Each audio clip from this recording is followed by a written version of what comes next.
TigerBee.com. Hello to all of my TigerBee.com family and supporters out there. Welcome back to another video of my Inktober, Birdtober, and all of the Tober challenges.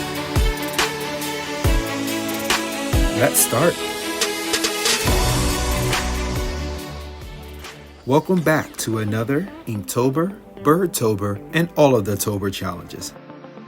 Day 15 is kicking off with, once again, a different challenge. Instead of the bird challenge, I decided to switch it up this time around. Once again, just because I want to make sure I'm not getting into a format where I make everything more so about the birds. As you can see, today's challenge starts off with the yokai.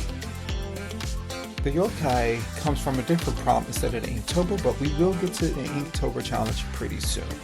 Once I got my sketch working pretty well, I'll start to sketch in the next several things.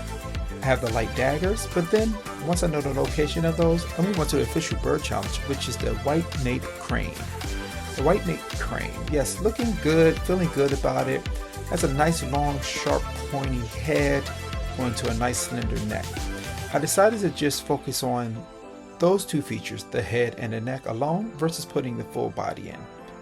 Mentally, I was going back and forth wondering what I wanted to do, if I wanted to showcase that or not, but I chose against it and continued forth with just the sketch of the head. After that sketch, which came through pretty quickly, I started doing in some darker lines and detail work for this particular crane. Working in the shadows and the darker feathers, I then tend to move on pretty quickly to some hairline work. TigerBee.com. Moving on to the neck and doing such, I replace and reposition his position just to add a little bit more length to what he's doing. At this point, I'm getting a handle on where I want things to be placed, so I think I'm about ready to move on to the next prompt. The next prompt comes from the official Inktober challenge, which is dagger. And then connected to that, I found another challenge which included teeth. And that comes from the official Inktorium challenge. TigerBee.com. Combining these challenges or these prompts have been such a wonderful situation for me. Adding in random things and making it all work out. As you can see here, I have a fallen bird which comes from another challenge.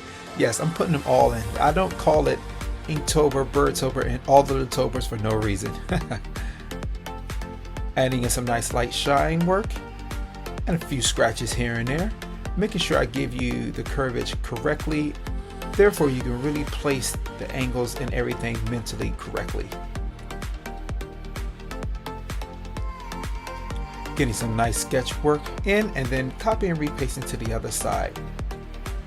Working with the liquid tool to make it a little more warped so that way it feels like it's on the other side of that yokai once I finish it. I decided to add in another crane, mainly because there was a gap there and I knew I was going to put my page flip up here, but it was just a little too much space. So I have no problem adding another crane. TigerBee.com. Working in another crane is definitely not an issue for me, seeing as how I love all of these birds so far, and on top of that, this particular bird is really different from the ones I've done so far for the Inktober challenge or the Birdtober challenge. I'm really enjoying just really getting a handle on what makes these birds different from the prior.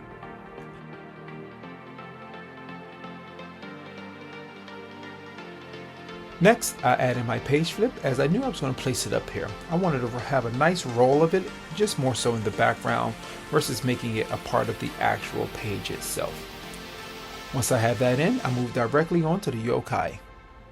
The yokai I chose to use really resembled a cat, and it had a lot more markings and shadows on his face, but I wanted to keep this one nice, plain and simple and make sure that it's more so about his intent and his placement versus trying to make him the full-blown frontal character for everything. Adding in light furs all around, inside the ear and around, just to make sure that we get that push back and forth of what the depth of the cat is, or the yokai, sorry about that. Playing with a couple of ideas here, but then moving on to finalize what I think I'm going to lean towards. A couple of examples that I found of the yokai online had a nice dot in the middle of the head, so I just wanted to give it just a nice little push 3D effect but once again, I didn't want to make it too much about it. Adding a nice line works for the details of the eyebrows and the shrubbery of the forehead. I wanted his eyes to be nice, wide, but not detailed like I normally do eyes. I'm going to keep his eyes actually a little empty, just to give him a little bit more of a crazy psycho look. Continuously adding in details all around, just checking back and forth, making sure that everything looks well. And out of everything, the yokai actually took the shortest amount of time to do. No complaints from me.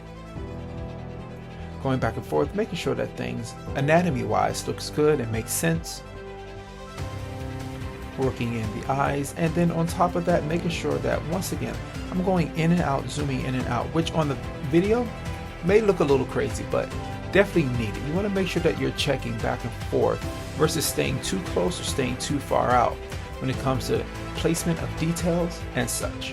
Going back and forth, every yokai that I found had multiple tails, so I added 2 tails behind them and then went into the crane once again.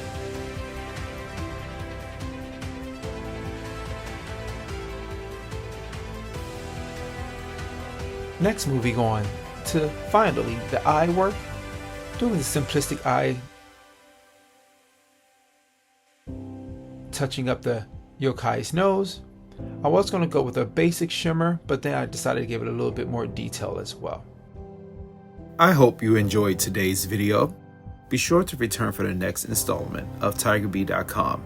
Also, don't forget to follow, subscribe, like, love, and share.